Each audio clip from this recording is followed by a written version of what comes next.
got a confession to make. I really like to win. I'm very competitive. Anybody else like to win? It's actually funny when you ask like if you like to win, people that raise their hand, because the people that don't raise their hands clearly don't like to win because they were the slowest to get there. Anyway, I like to win. It's a confession I must make. But more than I like to win, I hate losing. It's the worst. I would rather not participate than to end up in second, third, fourth, fifth, or any other position. I want to win or I ain't playing. So before I play a game, somebody's like, hey, I got this new game. You want to try it out? You going to see how it works? You want to see how this? And I said, well, can I win it? I got to know all the details before I play this game. And then there's these people today who have games that don't have winners. What the heck is that? Why are we playing? They're like, oh, well, you just go until you get tired. What is that? I'm not interested in that. I'm trying to beat somebody, send you home crying to your mama, and then I'm going to flex on you, because that's how it works. I really like to win. But because I really like to win, sometimes I really need to lose. Yeah, I do.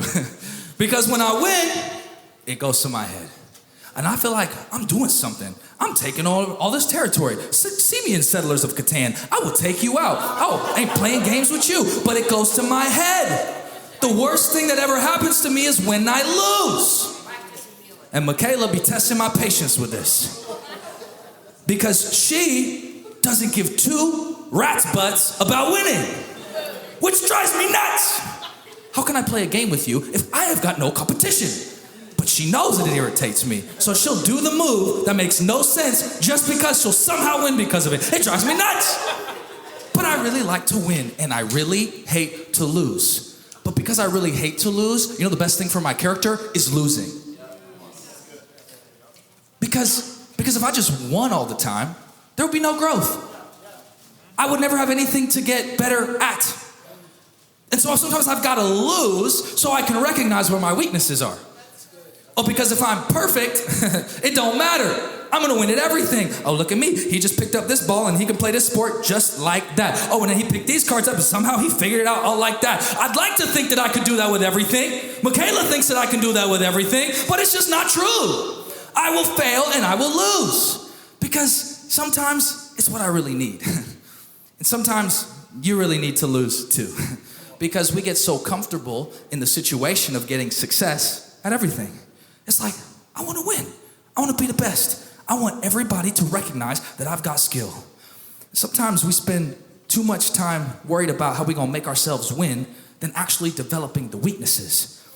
We see the strengths, and we're all excited about our strengths. We shout about our strengths. We thank the Lord for our strengths. We get all turned up about our strengths, but nobody knows about the weaknesses. We don't boast in those. We don't let people know about our weaknesses because sometimes we have to recognize that we have them. But most of us refuse to even look in the mirror and admit that sometimes we struggle with certain things. I'm talking to somebody tonight who's been struggling with some certain things, and you think that nobody else has weaknesses, but let me help you tonight, they lying. If you don't think that I fail, you've totally misunderstood me. I'm gonna try and encourage you, but the reality is I gotta encourage myself.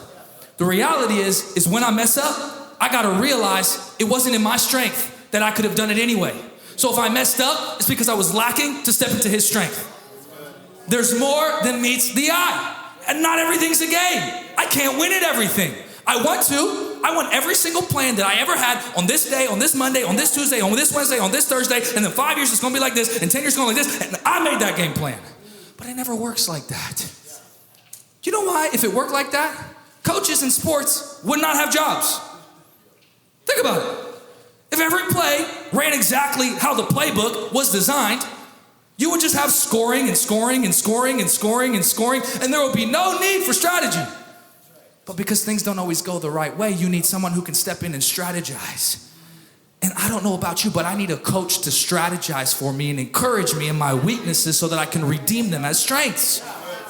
because I really like to win. So why do I need to lose? So that next time I can see that and I can look at that and say, guess what? I'm not going to struggle here anymore. I'm not going to get tripped up here anymore. So the next time when it comes my way, oh, I've seen this trick before, devil. I see you try to put that thought in my mind before, devil. See, I see you try to get on me on that last Wednesday. But this Wednesday, this is my time.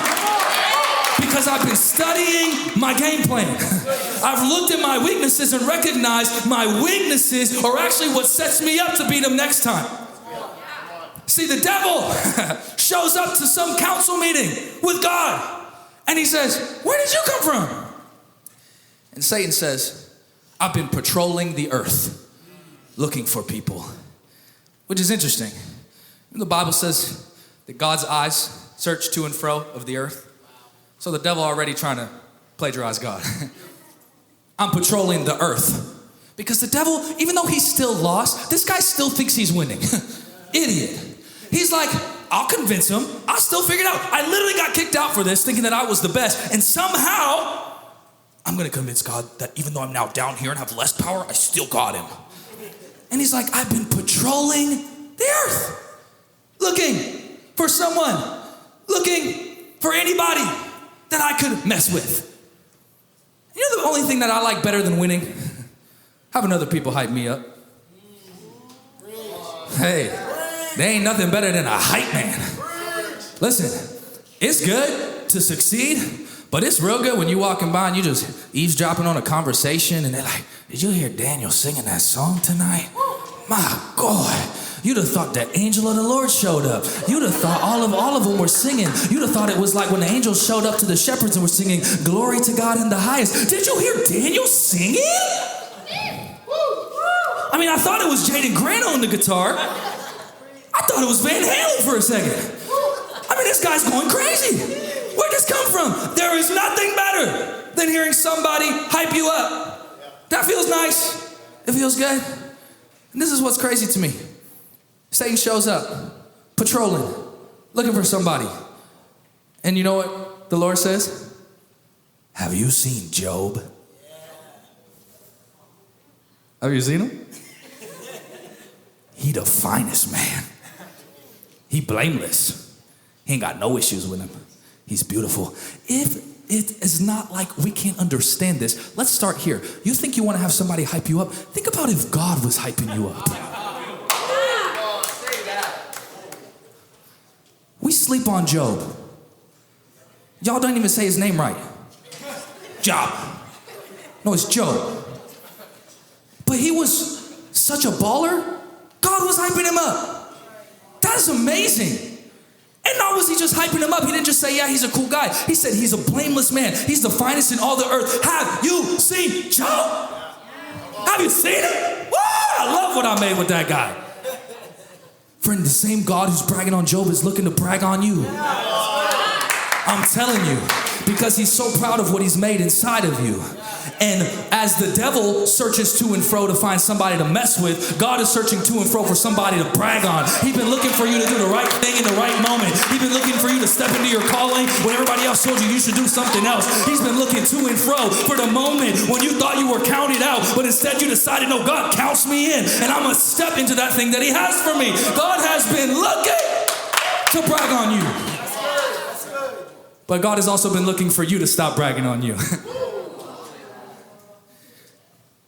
Stop talking about yourself.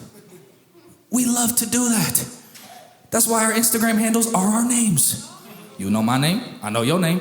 And we get offended when we got to put a period, a backslash, or an underscore, or an @ sign, or a 211, or a 486, or a 1995, whatever your birth year is. We get frustrated because that's my name. That's mine.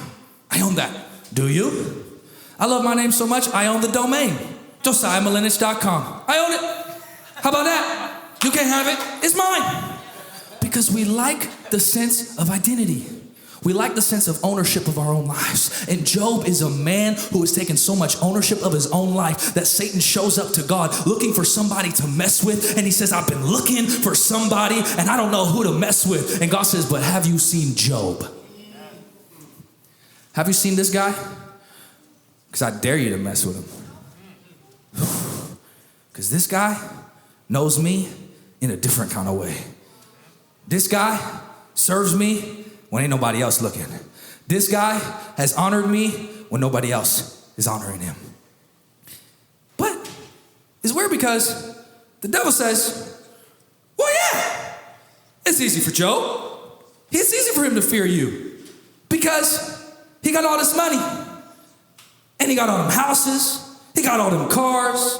I mean, and he's beautiful. Of course. You could take that away from him in an instant.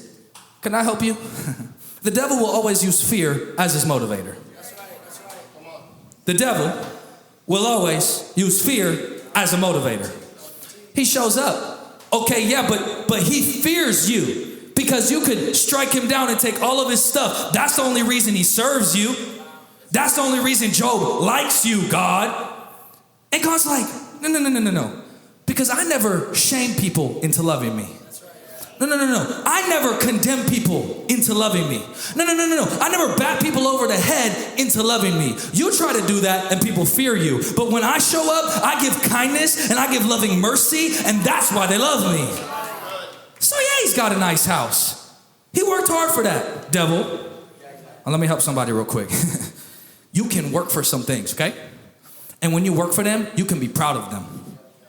You can be proud of the hard work that you put in when nobody else sees it. Because God's proud of the hard work you put in when nobody else sees it. He said, Job, you can have that house because you earned it. God's not against us having nice things. He's against the object of our affection being the thing. But he's looking, he says, no, Job is fine. Job is amazing because Job has served me in his full capacity. He's giving everything. Because you look at Job. This is crazy. I had to do the math on this because I didn't understand it, okay? It said Job had 7 sons and 3 daughters. So, I mean, that's crazy. His wife should be on one of them shows. What is it, 90 kids and count? I don't even know how it goes. And then, check this out. He had 7,000 sheep, 3,000 camels, and then this was really interesting, 500 teams of oxen. I didn't know if they were like putting on jerseys. It was 5v5, 11v11. But I had to look it up because that's teams. I mean, teams, whatever. And they said it's 9 to 10 pairs of oxen. So 500, after you do 9 to 10 times 2, because 2 oxen are in a pair, and that's a lot of oxen, okay? And then 500 female donkeys. He got a lot of stuff. Job does. But here's the thing. Stuff is never enough. But success is not defined by acquiring stuff. Success is defined by your ability to be content with enough.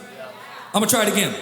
Stuff is never enough. But your success is not determined by you acquiring stuff, but rather your ability to be content with having enough.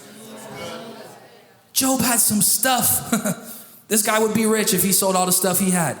And they said he was already rich. So he'd have been buku rich. He'd have been extra rich. He'd have been on 12 rich. He'd have been Elon Musk type of guy. Job, serving the Lord, a lot of stuff. But God was not against the stuff.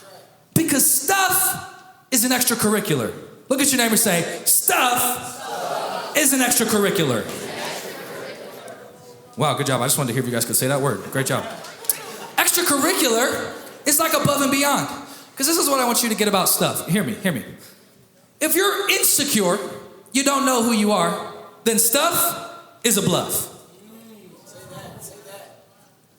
If you don't know who you are, if you got a bunch of stuff, it's because you're hiding that you don't actually have anything on the inside. So if you're insecure, your stuff, all your followers, all your fake friends, all the things that you think you want to have, them pairs of shoes, whatever it is that is your personal addiction, I don't care, not coming to your house today. But if you got stuff and you're insecure, it's a bluff. But when you're secure, when you know who you are, when you understand how God has designed you to be, then stuff is like dust. So either stuff is your bluff or stuff is your dust. But it depends on where your heart's at. So if you're secure in who God has made you to be, then having stuff is like dust, because it can be here today and gone the next, and you'll be okay with that. But if you're insecure, stuff is a bluff because you're actually trying to use it as a shield so you don't get hurt. So I'm gonna build up all these things. I'm gonna make people think that I got this really nice area. I'm gonna get this really nice house. I'm gonna put the largest fence in the neighborhood. Okay, I'm coming for somebody. And all of a sudden, somebody knocks down that wall and you've got no defenses. But when you're secure, all that stuff can blow away, and they can come to your house and they ain't even getting in the front door. Because you are strong and courageous, because you are built on the rock. I'm talking to somebody tonight. I don't know whether you're insecure or secure, but it's time to recognize stuff will never be enough. Stuff will never be enough. If you can get this lesson while you in middle school or high school, stuff will never be enough. The stuff is the extracurricular. What you really need is to be secure on the rock of Jesus Christ, because then all of a sudden, when the waves come in and the wind comes in, then you've got something still. Because watch this. When the storm comes, whether you're secure or not, the stuff goes away. That's not up for debate. When the storm comes and the winds come, all the stuff you got is gone. So if you're insecure, you'll have nothing left. But if you're secure, you just start over. That was stuff. It didn't define me, because stuff was never enough. And my success is not tied to the stuff. And that's Job. Job got all this stuff. And the devil thinks that the stuff is what's defining Job. Job loves you, Lord, because you've given him all these things. And today we try to believe this same gospel. Well, I got all these things. I've done all these beautiful things for the Lord. I've built all these amazing organizations for the Lord. I've gone into all these mission trips for the Lord. And I've got all this stuff. But the stuff can pull you away from him. Because if you build up enough stuff, all of a sudden you're going to look back one day and realize that God's way over there and you just got stuff in between you and him. But if I build getting closer to him, one day I'll look back and see all the stuff behind me. The stuff that has escalated me. See, most of us, we're trying to put a roadblock in between us and God with our stuff, rather than recognizing, no, stuff is actually a resource God sent your way to build your life. Stuff is just a resource that God wants you to have in your hand. The stuff can look like a whole bunch of different things. It can look like tangible things, or it can look like skills. And God has wired you individually with some skills and with some stuff, because he hopes that one day you would recognize this is the stuff that's actually designed to get me closer to him, because I'm closer to him when I'm actually who I am. And so the stuff isn't a covering for me, it's a part of me. And so the stuff doesn't make me who I am.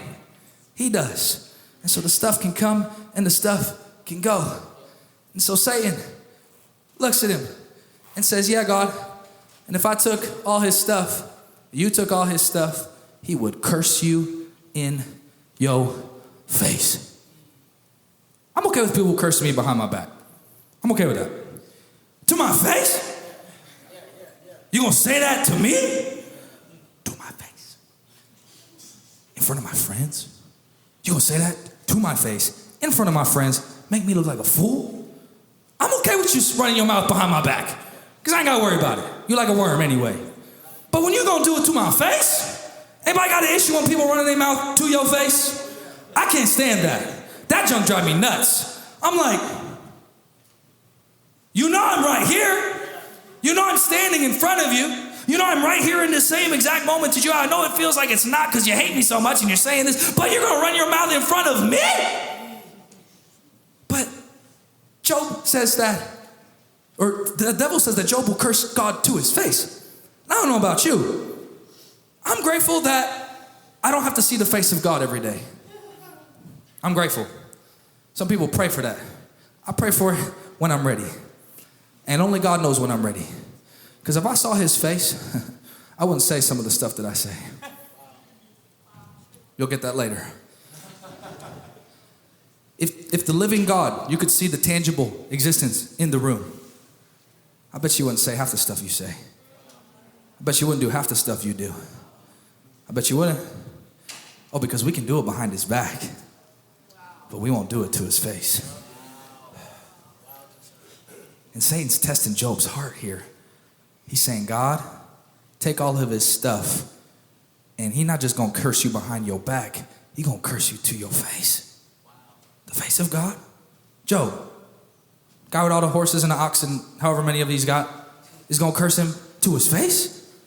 He says, yeah, do it. Oh, I love verse 12. You got verse 12? Can you put verse 12 up on the screen? It's coming. Watch this. This is a beautiful response. All right, you may test him. This is God's response to Satan. All right, you may test him. Why does God say that? Because God has confidence in Job.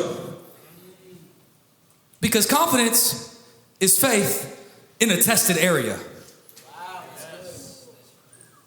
The reason why I have confidence to do the things that I've done is because I look back on something else that I've done and I have confidence in that tested area, so I think I can try the next thing. Remember when you were a kid, you trying to learn how to swim, and all of a sudden, you jump in the water as a baby. You don't remember this because it was traumatizing for all of us, and you're just going crazy in the water, and then you get out and then you're terrified of it. But then once you recognize that you actually float, you stop doing this little thing, and you just let your body take control, and then you get the floaties, right? And then you got the floaties on, and then at some point in time, you don't need the floaties, and you're doing a backflip off of the thing. You don't need them. Well, because you had confidence in the floaties.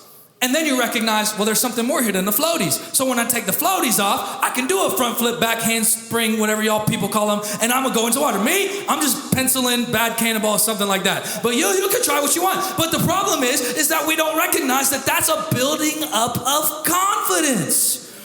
But a building up of confidence is hidden. Building up of confidence is not seen by everybody. Your development is not seen by everybody. The things you're praying for are not heard by everybody. The things you're believing God to show up and do in your house are not heard or seen or felt by anyone. You feel them because you weep over them.